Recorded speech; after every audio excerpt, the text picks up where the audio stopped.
નમસ્તે વિદ્યાર્થી મિત્રો, ધોરણ 11 ગણિત પ્રકરણ 7 ક્રમચય અને સંચય વિડિયો નંબર 5. આગળના વિડિયોમાં ક્રમચયોના જુદા જુદા પ્રમેયોનો આપણે અભ્યાસ કર્યો છે અને થોડાક ઉદાહરણોનો પણ આપણે અભ્યાસ કર્યો છે તે પ્રમેય આધારિત. હવે એ પ્રમેયો આધારિત અન્ય ઉદાહરણોનો આપણે અભ્યાસ કરવાનો છે. તેમાં સૌથી પહેલા ઉદાહરણ નંબર 12. 12 માં n ની કિંમત શોધવાની છે.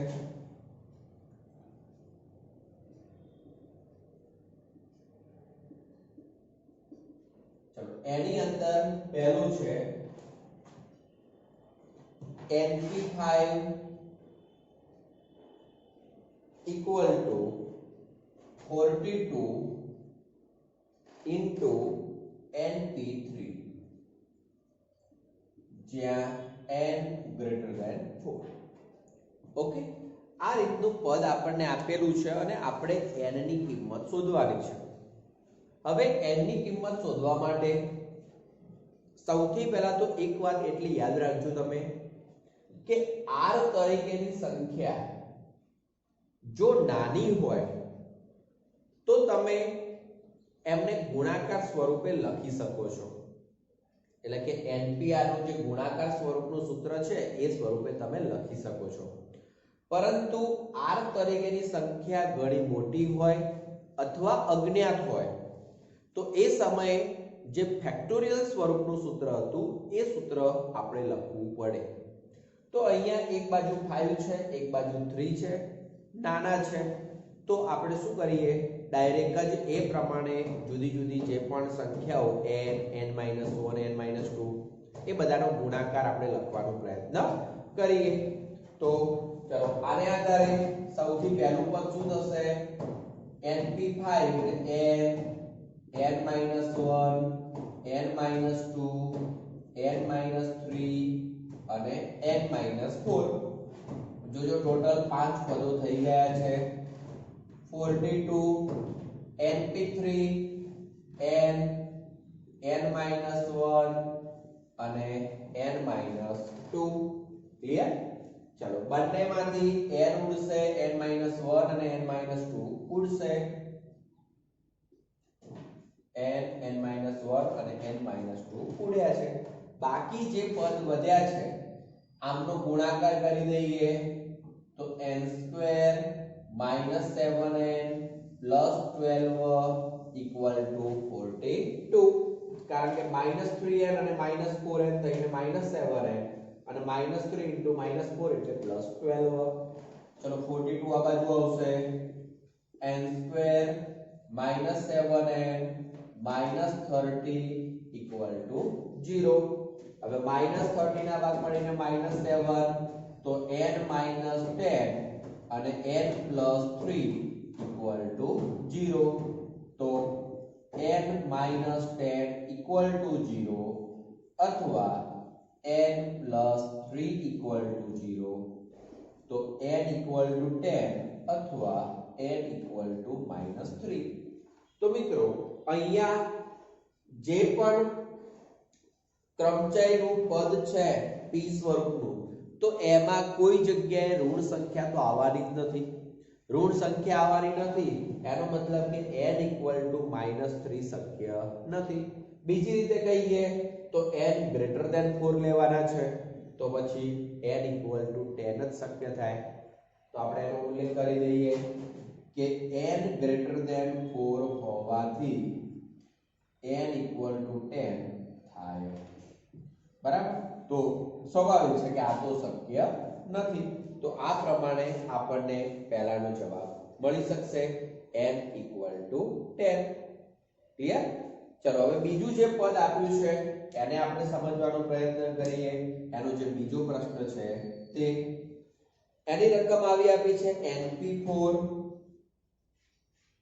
/ n-1 p4 = 5/3 અને n > 4. ચલો બે પદો અહીંયા છે, np4 અને n-1 p4 = 5/3. મિત્રો અહીંયા પણ જે પદ છે 4 r તરીકે 4 બંનેમાં નાના છે તો તમે ત્યાં અવયવ લખી શકો છો. તો ચલો આપણે એ પ્રમાણે એમને અવયવ સ્વરૂપે લખીએ. તો અંશમાં n n-1 n-2 n-3 છેદમાં n-1 n-2 n-3 n-4. આપણે અંશમાં પણ 4 પદો લખવાના છે, છેદમાં પણ 4 પદો લખવાના છે. તો ઇક્વલ ટુ 5/3. ચલો જે પદો ઉડે છે એને ઉડાડી દઈએ તો બાકી શું વધશે? n/n-4 equal to 5/3. ચલો 3 અહીંયા જશે, n-4 અહીંયા જશે તો 3n ઇક્વલ ટુ 5n-20. ચલો હવે -20 આ બાજુ, 3n પેલી બાજુએ તો 20 ઇક્વલ ટુ 2n અને માટે n ઇક્વલ ટુ 10. તો આ પ્રમાણે અહીંયા પણ આપણને n ની કિંમત કેટલી મળે છે? 10 જ મળે છે. એટલે જે હોય તે આપણને જે કિંમત મળે છે એ n > 4 માટે શક્ય છે. તો n ઇક્વલ ટુ 10 આપણો જવાબ કહેવાશે. ચલો એના પછી ઉદાહરણ નંબર 13 સમજી લઈએ. તો ઉદાહરણ નંબર 13 એની રકમ જોઈએ. તો રકમ શું આવશે હવે? તો જે રકમ છે એ 5 * 4pr ઇક્વલ ટુ 6 * 5pr-1 હોય તો r શોધો.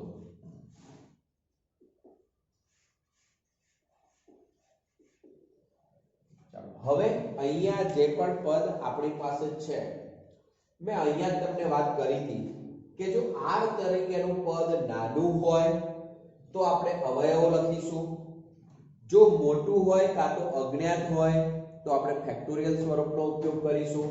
તો અહીંયા r સ્વરૂપ છે મતલબ અજ્ઞાત છે અને અજ્ઞાત છે માટે તે આપણે ફેક્ટોરિયલ સ્વરૂપના સૂત્રનો ઉપયોગ કરીશું.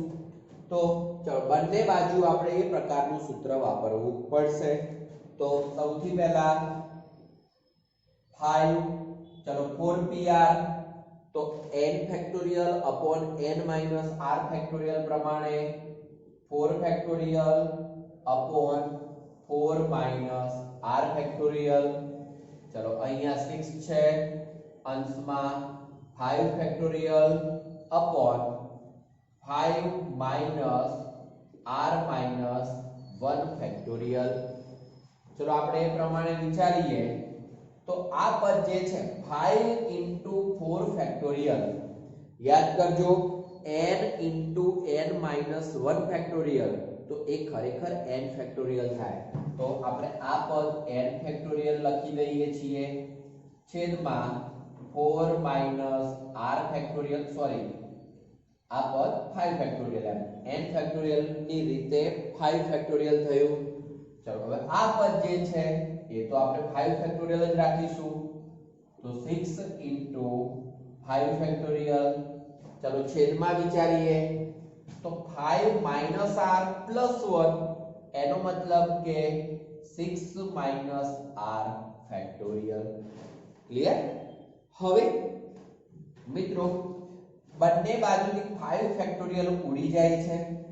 6 minus r ફેક્ટોરિયલ આપણે અહીંયા લખી દઈએ તો કે 6 minus r factorial upon 4 minus r factorial equal to 6.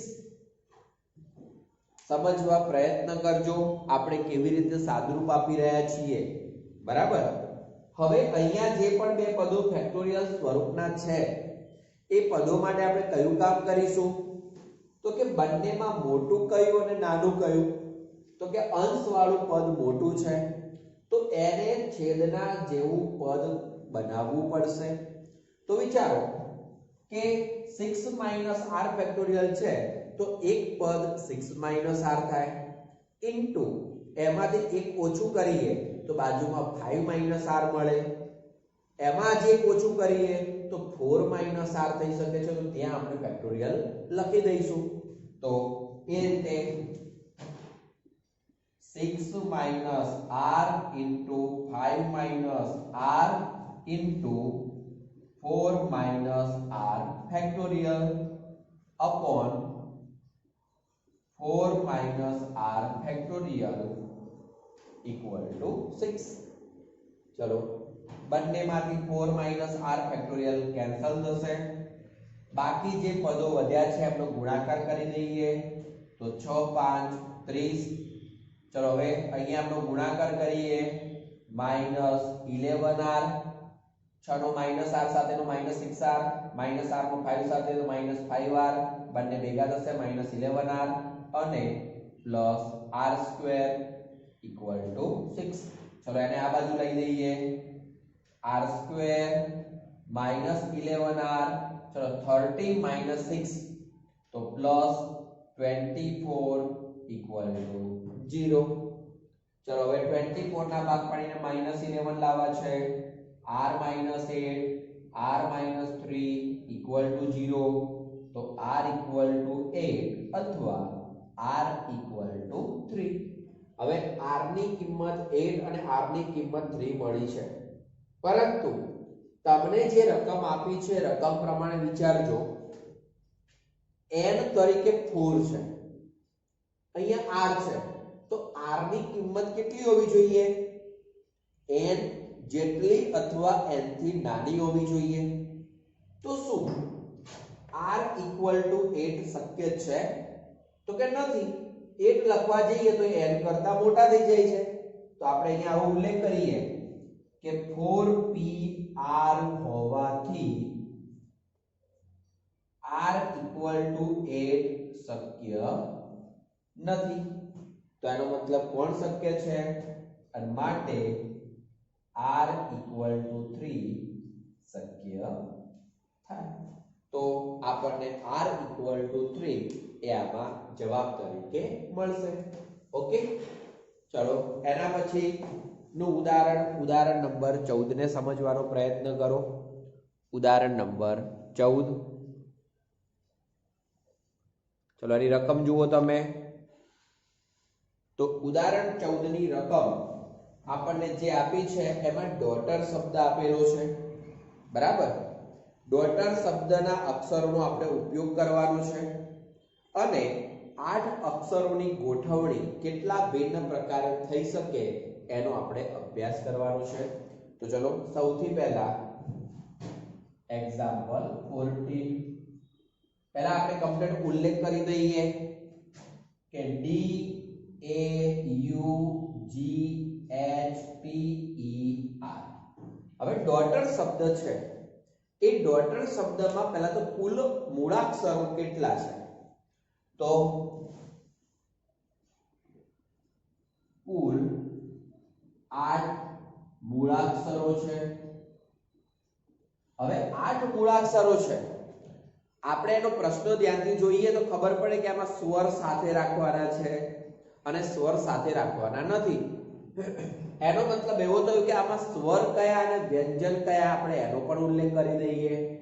તો ઈ, પછી ઈ અને યુ, એ યુ અને ઈ, એ ટોટલ 3 સ્વર આપણને આપ્યા છે અહીંયા, જેમાં એ યુ ઈ 3 સ્વરો અને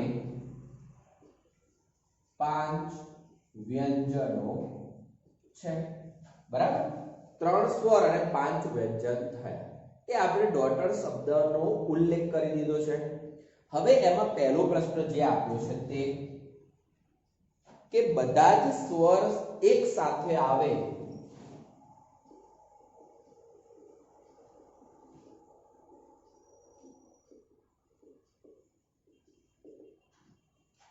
તેવા આપણે 8 મૂળાક્ષર વાળા શબ્દો બનાવવાના છે કે જેની અંદર સ્વર બધા શું રહેશે?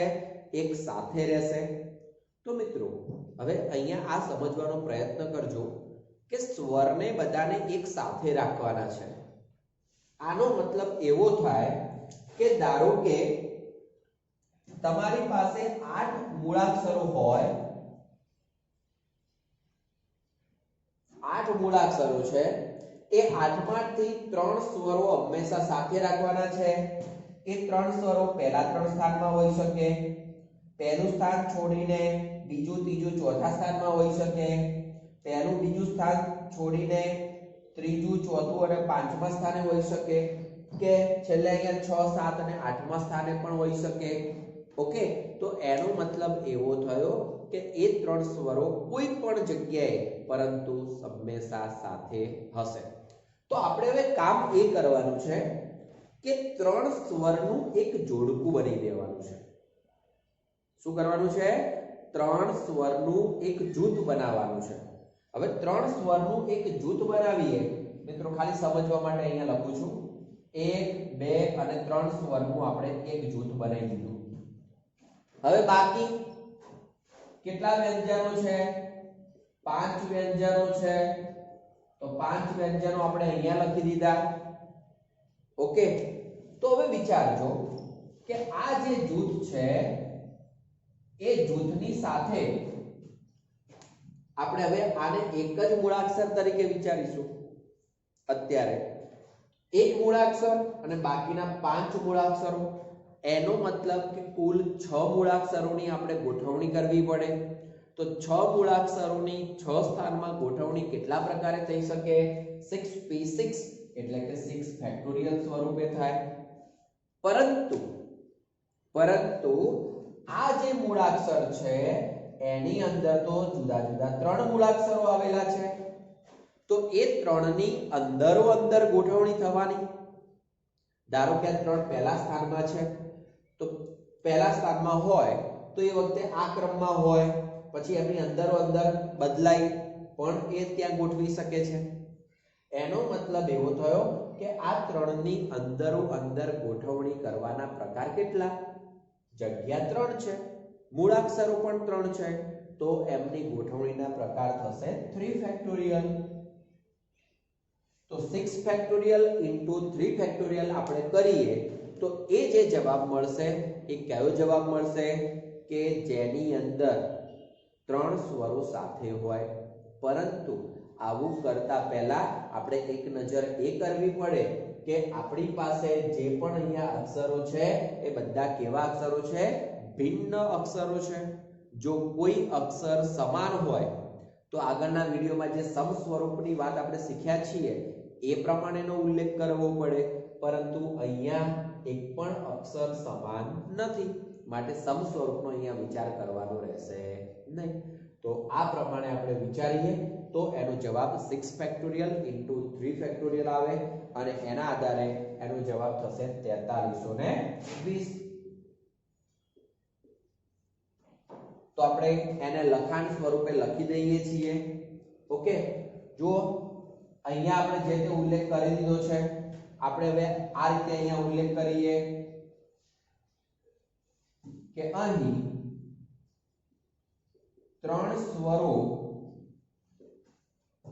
A U E નું એક જૂથ બનાવીએ તો 5 વ્યંજનો સાથે કુલ 6 મૂળાક્ષરો ની ગોઠવણીના પ્રકાર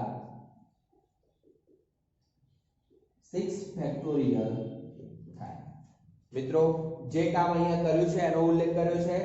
3 જે સ્વરો છે એમને એક જૂથ તરીકે વિચારીએ અને બીજા 5 વ્યંજનો, તો એમ થઈને કુલ કેટલા થયા? 6 થયા. કુલ 6 મૂળાક્ષરોની ગોઠવણીના પ્રકાર કેટલા? 6 ફેક્ટોરિયલ. હવે અહીંયા ઉલ્લેખ કરીએ 3 સ્વરો ની અંદરો અંદરની ગોઠવણીના પ્રકાર, જે આપણે વાત કરીએ એમ કે આ 3 સ્વરો અંદરો અંદર તો ફેરફાર થઈ શકવાના છે, તો એમની ગોઠવણીના પ્રકાર કેટલા થવાના? 3 ફેક્ટોરિયલ થાય. તો હવે કુલ ગોઠવણી આપણે વિચારવી છે, તો 6 ફેક્ટોરિયલ અને 3 ફેક્ટોરિયલ એમનો આપણે શું કરી દઈએ, ગુણાકાર કરી દઈએ. તો માટે માગેલ ક્રમચયો ની સંખ્યા 6 ફેક્ટોરિયલ into 3 ફેક્ટોરિયલ બરાબર 4320 થાય. ક્લિયર? તો આ થયો આપણો પહેલો જવાબ કે જેમાં બધા જ સ્વર એક સાથે આવે. ચલો હવે બીજું, એની અંદર પ્રશ્ન છે કે બધા જ સ્વર એક સાથે ન આવે.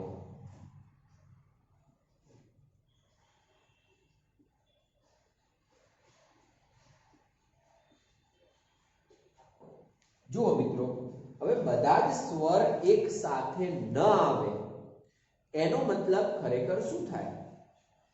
તો ધ્યાનથી વિચારો કે બધા સ્વર જે સાથે આવ્યા છે એનો જવાબ આપણે અહીંયા શોધ્યો. હવે ડોટર શબ્દના કુલ ક્રમચયો કેટલા બને છે એ શોધી દઈએ. હવે કુલ ક્રમચયોમાંથી સ્વર સાથે આવતા હોય તેવા ક્રમચયોને બાદ કરી દઈએ. તો બધા સ્વર સાથે નહીં આવે તેવા ક્રમચયો આપણને મળી જશે. ઓકે, તો આપણે પહેલું કામ કયું કરવું પડશે? જે ડોટર શબ્દમાં કુલ 8 મૂળાક્ષરો છે એમના દ્વારા બનતા કુલ ક્રમચયો પહેલા શોધવા પડે. તો એનો ઉલ્લેખ કરીએ.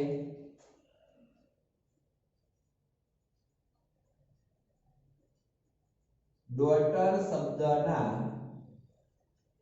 8 મૂળાક્ષરો દ્વારા બનતા ક્રમચયોની સંખ્યા 8 ફેક્ટોરિયલ. હવે 8 ફેક્ટોરિયલ એટલે કેટલા થાય? તો કે જે થતા હોય તે અત્યારે આપણે આટલા જ રાખીએ છીએ. ક્રમચયોની સંખ્યા 8 ફેક્ટોરિયલ થાય. હવે આપણે ઉલ્લેખ કરીએ કે બધા સ્વર એક સાથે ન આવે તેવા ક્રમચયોની સંખ્યા બરાબર કુલ ક્રમચયો માઈનસ સ્વર સાથે આવે તેવા ક્રમચયોની સંખ્યા. તો કે બધા જ સ્વર એક સાથે ન આવે તેવા ક્રમચયોની સંખ્યા બરાબર કુલ ક્રમચયો માઈનસ સ્વર સાથે આવે તેવા ક્રમચયો. ચલો હવે કુલ ક્રમચયો આપણે અહીંયા લખ્યા છે 8 ફેક્ટોરિયલ. ચલો એ જ પ્રમાણે બધા સ્વર સાથે આવે તેવા ક્રમચયો આપણે કેટલા લખી શકીએ છીએ? તો એનો ઉલ્લેખ કરી દઈએ અને એના આધારે આપણે એનો જવાબ નક્કી કરીએ. તો equal to 8 factorial minus 6 factorial into 3 factorial. કુલ ક્રમચયો 8 ફેક્ટોરિયલ છે અને પેલા 6 ફેક્ટોરિયલ ઇન્ટુ 3 ફેક્ટોરિયલ છે. બંનેમાંથી 8 ફેક્ટોરિયલ છે તો એને 6 ફેક્ટોરિયલ માં રૂપાંતરણ કરીએ. 8 into 7 into 6 factorial minus 6 factorial into ચલો 3 ફેક્ટોરિયલ ની જગ્યાએ આપણે શું કરી દઈએ? 6 કરી દઈએ છીએ. હવે બંનેમાંથી તો 6 ફેક્ટોરિયલ કોમન નીકળશે. 8 into 7 અને અહીંયા 6 બરાબર, તો એની અંદરથી 2 પણ કોમન નીકળશે. તો અહીંયા 7 4 28 અને -3. ચલો હવે 6 ફેક્ટોરિયલ તરીકે એનો જવાબ કેટલો મળશે? 720 ગુણ્યા 2 ગુણ્યા 50 50 દુ 100 એ પ્રમાણે આપણને 72000 સોરી અહીંયા 25 છે તો 25 દુ 50. તો હવે એ પ્રમાણે 72000 ભાગ્યા 2 એટલે 36000. તો કે 36000 ક્રમચયો મળે. તો જુઓ મિત્રો, તમને જ્યારે પણ ફક્ત ને ફક્ત જો બીજો જ પ્રશ્ન પૂછેલો હોય તો એ વખતે પણ તમારે આ પહેલા પ્રશ્નનો જવાબ તો શોધવો જ પડશે, કારણ કે બધા સ્વર સાથે હોય તેવા ક્રમચયો તમે શોધો તો જ તમે આ બીજાનો જવાબ આપી શકશો. ક્લિયર? તો એ રીતે ટૂંકમાં વિચારી શકાશે. તો અહીંયા ત્રણ સ્વર સાથે રાખીને આપણે વિચાર કર્યો છે. તો ત્રણ સ્વરનું એક જૂથ એટલે લંબચોરસ ખાનામાં અહીંયા લખ્યું છે અને બાકી વ્યંજન માટે લંબચોરસ ખાના બતાવ્યા છે. તો એમ કરીને ટોટલ 6 ખાના છે. એમની ગોઠવણી 6 ફેક્ટોરિયલ ઇન્ટુ 3 ફેક્ટોરિયલ અને એ પ્રમાણેનો જવાબ અને એ પ્રમાણે જે બીજાનો જે જવાબ માંગેલો છે તે. તો આ પ્રમાણે આપણે ઉદાહરણ 14 સમજી શકીએ છીએ. ચલો હવે એના પછી ઉદાહરણ નંબર 15 નો અભ્યાસ કરીએ. તો ઉદાહરણ 15 ની રકમ જોઈએ તો એમાં 4 લાલ 3 પીળી અને 2 લીલી તકતીઓ છે, ગોળાકાર તકતીઓ. તેનો ઉલ્લેખ કરીએ તો કે 4 લાલ 3 પીળી અને 2 લીલી ગોળાકાર તકતીઓ છે. હવે મિત્રો અહીંયા 4 લાલ તકતીઓ છે. તો એ 4 લાલ તકતીઓ એવી છે કે એક તકતીઓને એકબીજાથી આપણે જુદી પાડી શકતા નથી. એનો મતલબ કે 4 તકતીઓ સમસ્વરૂપ છે. એવી રીતે 3 પીળી તકતીઓ છે તો એ પીળી તકતીઓ પણ સમસ્વરૂપ છે અને 2 લીલી તો એ પણ સમસ્વરૂપ છે. હવે આ જે તકતીઓ છે એ તકતીઓની આપણે શું કરવાનું છે? ગોઠવણી કરવાની છે. હવે ગોઠવણી કરવાની હોય તો કુલ કેટલી તકતીઓ થઈ આપણી પાસે? 9 તકતીઓ. તો 9 તકતીઓની ગોઠવણી આપણે 9 ફેક્ટોરિયલ સ્વરૂપે લખી શકીએ. પરંતુ એમાં સમસ્વરૂપ તો શું કરવું પડે? એટલા ફેક્ટોરિયલ વડે આપણે ભાગાકાર પણ કરવો પડે અને એ રીતે એમનો જવાબ લખવાનો થશે. તો ઉલ્લેખ કરી દઈએ કે અહીં કુલ 9 તકતીઓ છે જેમાં એક પ્રકારની 4, બીજા પ્રકારની 3 અને ત્રીજા પ્રકારની 2 સમસ્વરૂપ તકતીઓ છે. બરાબર? એક પ્રકારની, બીજા પ્રકારની અને ત્રીજા પ્રકારની એમ સમસ્વરૂપ તકતીઓ છે. હવે આ સમસ્વરૂપ તકતીઓ છે તો માટે તેમની ગોઠવણીના પ્રકાર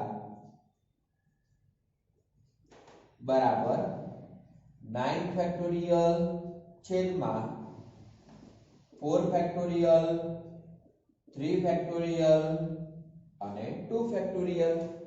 હવે એમનો આપણે છેદ ઉડાડવો હોય તો સૌથી પહેલા શું કરીએ? 9 ફેક્ટોરિયલ ને 4 ફેક્ટોરિયલ માં ગોઠવણી કરીએ. 9 8 7 6 5 into 4 ફેક્ટોરિયલ છેદમાં 4 ફેક્ટોરિયલ છે 3 ફેક્ટોરિયલ એટલે 6 અને 2 ફેક્ટોરિયલ એટલે કે 2. તો ચલો આપણે એ પ્રમાણે પહેલા લખી દઈએ. અહીંથી 4 ફેક્ટોરિયલ ઉડી જશે. ચલો અહીંયાથી 6 ઉડી જશે અને એવી જ રીતે 2 ઉડી જશે તો વધ્યા 4. ચલો 5 4 20 9 7 63 ગુણ્યા 20 એટલે 126 અને ઉપર 0 તો 1260. તો આનો મતલબ એ થયો કે જે પણ અહીંયા તકતીઓ આપેલી છે એ તકતીઓને આપણે 1260 પ્રકારે જુદી જુદી રીતે ગોઠવી શકીએ છીએ. કેમ? કારણ કે અંદર સમસ્વરૂપ છે તો એ સમસ્વરૂપને આપણે ધ્યાન રાખવું પડશે અને એ પ્રમાણે એનું કામ કરવાનું થશે. તો આ વિડિયોમાં મિત્રો આપણે આટલા સુધીનો અભ્યાસ રાખીએ છીએ કારણ કે જે ઉદાહરણ 16 છે થોડુંક લાંબુ છે. હવે આ પ્રમાણે ધારો કે તમને બુકમાં ક્વેશ્ચન 6 અને ક્વેશ્ચન 7 જે આપ્યા છે એ બંને તમારે હોમવર્ક છે. ક્વેશ્ચન 6 અને ક્વેશ્ચન 7 એને તમે ગણવાનો પ્રયત્ન કરજો સ્વાધ્યાય 7.3 માંથી. ક્લિયર? અને બાકીનો અભ્યાસ આપણે નેક્સ્ટ વિડીયોમાં કરીશું. Thank you. જય હિન્દ, જય ભારત.